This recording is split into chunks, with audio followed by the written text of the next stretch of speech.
तो दोस्तों आप देख रहे हैं आपका अपना ही यूट्यूब चैनल दानिश लर्नर। मैं आज आप लोगों के लिए सीटेट के लिए सीडीपी का कुछ महत्वपूर्ण क्वेश्चन लेकर आया हूं। तो उम्मीद करता हूं कि आपको ये सब क्वेश्चन बहुत अच्छे लगेंगे। तो चलिए क्वेश्चन शुरू करते हैं। तो पहला क्वेश्चन यहाँ पे कह रहा है, बच्चों की विकास के संदर्भ में कौन सा कथन सही है।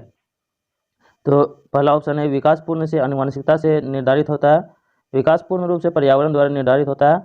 विकास में दोनों आनुवंशिकता व पर्यावरण की अन्योन्य क्रिया भूमिका है। और चौथा है, 3/4 लक्षण जन्मजात होते हैं तथा बाकी पर्यावरण द्वारा निर्धारित होते हैं। तो इसका जो राइट आंसर हो जाएगा वो ऑप्शन नंबर 3 हो जाएगा, ऑप्शन नंबर 3। क्योंकि विकास पूर्ण रूप से आनुवंशिकता पर निर्भर नहीं होता है और विकास न तो पर्यावरण पर ही निर्भर होता है बल्कि दोनों का मिला हुआ इसमें परिणाम होता है। इसलिए विकास में दो आनुवंशिकता वो पर्यावरण की अन्योन्य क्रियात्मक भूमिका है। तो चलिए अब अगला क्वेश्चन देखते हैं। अगला क्वेश्चन क्या कर रहा है। अगला क्वेश्चन है, अधिगम के संदर्भ में निम्नलिखित में से कौन सा कथन सही है। तो छात्र सबसे अच्छा तब सीखते हैं जब वे उन गतिविधियों में भाग लेते हैं जो उनके संदर्भ से संबंधित है। और दूसरा है, छात्र सबसे अच्छा तब सीखते हैं जब वे उन गतिविधियों में भाग लेते हैं जो उनके संदर्भ में संबंधित नहीं है। यहाँ देखते हैं ये निगेटिव आ गया, तो ये इसको कर दीजिए। जब छात्र अर्थहीन गतिविधियों में भाग लेते हैं तब वे सबसे अच्छा सीखते हैं। तो यहाँ भी अर्थहीन हो गया, जिसका कोई माना नहीं है, कोई अर्थ नहीं निकलता हो। और चौथा जो ऑप्शन है, यांत्रिक गतिविधियों में भाग लेने पर छात्र सबसे अच्छा सीखते हैं। यांत्रिक यानी आप कोई भी चीज़ के द्वारा अच्छे से सीख सकते हैं, नहीं। जब इसका ऑप्शन नंबर ए राइट हो जाएगा, ये तीनों गलत हो जाएगा। क्योंकि ए में कह रहा है, छात्र सबसे अच्छा तब सीखते हैं जब वे उन गतिविधियों में भाग लेते हैं जो उनके संदर्भ में संबंधित है। यानी उसके लिए जो सबसे अच्छा है वो अगर वो सीखेगा तो उसमें सबसे अच्छे से वो सीख सकता है। तो इसका ऑप्शन नंबर ए राइट हो जाएगा। तो चलिए अब अगला क्वेश्चन देखते हैं। अगला क्वेश्चन क्या कह रहा है। अगला क्वेश्चन यहाँ कह रहा है, निम्न में से कौन सा नियम यह सुझाता है कि शरीर के विभिन्न अंग विकास के विभिन्न चरणों में भिन्न भिन्न दरों से विकसित होता है। विकास एक आयामी होता है, और दूसरा है विकास एक दिशाई होता है, विकास एक असतत प्रक्रिया है, और चौथा है विकास की दिशा अधोगामी एवं शीर्षगामी होता है। तो विकास एक आयामी नहीं होता बल्कि बहुआयामी होता है, इसीलिए ये गलत हो गया। ये विकास जो होता है चारों तरफ से होता है, ना कि एक तरफ से होता है। विकास एक दिशाई, ये भी गलत हो गया, एक दिशाई यहाँ दे दिया है। विकास एक असतत प्रक्रिया, अगर यहाँ सतत रहता तब ये सही होता, इसीलिए ये भी गलत हो गया। तो चौथा नंबर राइट हो जाएगा, क्योंकि विकास की दिशा अधोगामी एवं शीर्षगामी है। यानी सिफिलोकोडल और प्रोक्सोमिडिस्टल है, जिसमें शीर्षगामी में पहले सिर से पैर की तरफ विकास होता है और अधोगामी में पहले मध्य भाग में होता है, उसके बाद बाहरी भाग में होता है। तो इस तरह से इसका ऑप्शन नंबर 4 राइट हो जाएगा। तो अगला क्वेश्चन देखते हैं। अगला क्वेश्चन क्या कह रहा है। अगला क्वेश्चन में कह रहा है, वातावरण व आनुवंशिक कारकों की परस्पर क्रिया किसके लिए जिम्मेदार है। तो केवल शारीरिक के लिए, केवल संज्ञानात्मक विकास के लिए, शारीरिक व संज्ञानात्मक विकास के लिए, और शारीरिक सामाजिक व संज्ञानात्मक विकास के लिए। तो केवल तो ये पहले ही कट गया, केवल जहाँ भी रहेगा उसको काट देना। शारीरिक व संज्ञानात्मक, सिर्फ शारीरिक और संज्ञानात्मक कि शारीरिक सामाजिक और संज्ञानात्मक। तो शारीरिक और सामाजिक और संज्ञानात्मक तीनों पे होगा, इसलिए इसका भी ऑप्शन नंबर 4 राइट हो जाएगा, 3 कट जाएगा। तो अब अगला क्वेश्चन देखते हैं। अगला क्वेश्चन क्या कर रहा है। अभिकथन है, बच्चे सर्वप्रथम अपने परिवार में व्यवहारों के तरीके सीखते हैं और मूल्यों और जीवन के मापदंडों को जानते हैं। तो ये राइट हो जाएगा। और कारण जो दिया है, कारण क्या है, परिवार बच्चों के सामाजिकरण के एक द्वितीयक अभिकारक है। सामाजिकरण का द्वितीयक नहीं है बल्कि परिवार प्राथमिक होता है, इसीलिए ये गलत हो जाएगा। तो इसका अब ऑप्शन देखते हैं। ऑप्शन कर रहा है ए और आर दोनों सही है, आर सही व्याख्या करता है ए की। ए और आर दोनों सही है लेकिन आर सही व्याख्या नहीं कर रही ए की, तो ये दोनों कट जाएगा। अगला ऑप्शन देखते हैं। अगला ऑप्शन कर रहा है ए सही है लेकिन आर गलत है, इसीलिए इसका ये राइट आंसर हो जाएगा, ऑप्शन नंबर 3।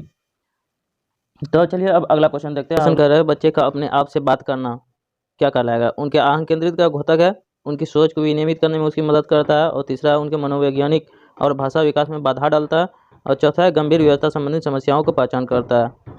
तो यहाँ तो बाधा हो गया, इसलिए ये निगेटिव हो गया। धोतक है, ये भी नहीं होगा, ये भी नहीं होगा। इसका ऑप्शन नंबर 2 राइट हो जाएगा, क्योंकि कोई भी बच्चा जब अपने आप से बात करता है तो वो क्या सोच रहा है नहीं सोच रहा है उसके सोच को नियमित करता है, यानी विनियमित करता है।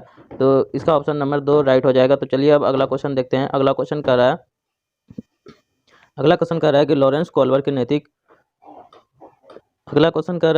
कोल्बर के नैतिक विकास के सिद्धांत में सामाजिक व्यवस्था बनाए रखने के लिए के चरण की विशेषता है। यानी क्या कर रहा है, सामाजिक व्यवस्था बनाए रखने की। तो यहीं पे ये मेन क्वेश्चन हो गया। तो पारस्परिक की समझ, अधिकार का डर और सजा के से बचना, और तीसरा है दूसरों का स्नेह और अनुमोदन प्राप्त करना, कानून को बनाए रखना और समाज के प्रत्येक सदस्य का व्यक्तिगत कर्तव्य है। तो इसका ऑप्शन नंबर 4 ही राइट हो जाएगा, क्योंकि यहाँ सामाजिक व्यवस्था बनाए रखने के लिए कह रहा है, तो समाज के प्रत्येक सदस्य का व्यक्तिगत कर्तव्य है। तो इसका ऑप्शन नंबर 4 राइट हो जाएगा। तो अब अगला क्वेश्चन देखते हैं। अगला क्वेश्चन है क्वेश्चन नंबर 8, कह रहा है पूर्व संक्रियात्मक अवस्था के बच्चों के लिए शिक्षक को, पूर्व संक्रियात्मक अवस्था है तो उसमें बच्चा क्या करेगा, उस शिक्षक को क्या करना चाहिए बच्चे के लिए। तो मूर्त संसाधनों को बहुत सी दृश्य श्रव्य सामग्री का प्रयोग करना चाहिए, जटिल पदार्थों के संबंधित संबंधों को दिखाते हुए चित्रों का प्रयोग करना चाहिए, अमूर्त समस्याओं पर काम करने के लिए कहना चाहिए, और परिकल्पनात्मक सोच व समस्याओं को सुलझाने और मौके मुहैया कराना चाहिए।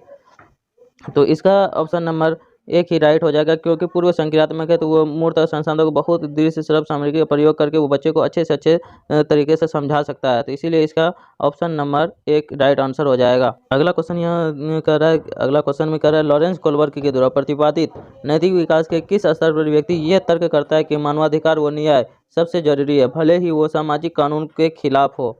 तो कौन सा स्टेज में ये कहता है कि मानवाधिकार का न्याय सबसे जरूरी है, भले ही वो सामाजिक कानून के खिलाफ ही क्यों ना हो। तो पहला है आज्ञा पालन एवं दंड विन्यास, अच्छा लड़का अच्छी लड़की विन्यास, और तीसरा है अधिकारिता एवं सामाजिक क्रम व्यवस्था विन्यास, सार्वभौमिक नैतिक विकास का सिद्धांत।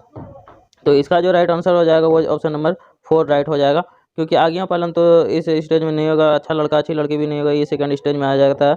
तो इसीलिए इसका राइट नंबर 4 नंबर राइट हो जाएगा। तो अब अगला क्वेश्चन देखते हैं। अगला क्वेश्चन कह रहा है, एक प्रगतिशील कक्षा में अधिगम, जो प्रगतिशील कक्षा है वहाँ अधिगम कैसे होगा। तो एक सरल प्रक्रिया है, एक सामाजिक प्रक्रिया है, और तीसरा ऑप्शन है केवल औपचारिक। केवल तो ऐसे ही काट देना है, परीक्षाओं पर प्रतिबंधित, तो परीक्षा पे भी नहीं होगा, केवल भी नहीं होगा, तो ये दोनों तो ऐसे कट गया। अब ये दोनों में देखना कौन सा सही होगा। एक सरल अधिगम जब भी किया जाता है तो वो सरल नहीं होता, इसलिए ये भी कट हो जाएगा। तो इसका ऑप्शन नंबर 2 राइट हो जाएगा। एक सामाजिक प्रक्रिया है, तो समाज के द्वारा जो भी बच्चा सीखता है तो वो भी उसके लिए बहुत फायदेमंद होता है, इसीलिए इसका ऑप्शन नंबर 2 राइट हो जाएगा। तो चलिए अब अगला क्वेश्चन देखते हैं।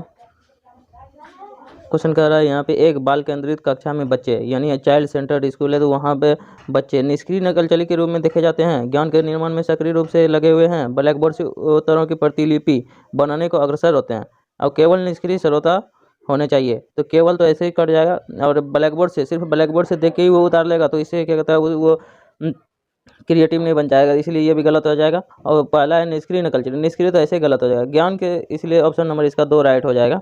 ज्ञान के निर्माण में सक्रिय रूप से लगे हुए हैं, यानी वो कोई भी चीज़ ढूंढने के लिए बहुत अच्छे से उस पर काम कर रहा है, तो ये इसीलिए इसका राइट आंसर हो जाएगा 2 नंबर।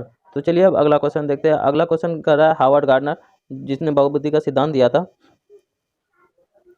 हार्वर्ड गार्डनर के सिद्धांत में सोच को व्यक्त करने के लिए धारा प्रवाह और लचीले ढंग से भाषा का उपयोग करने की क्षमता डैश बुद्धि की विशेषता है, यानी क्या कर रहा है, भाषा का उपयोग।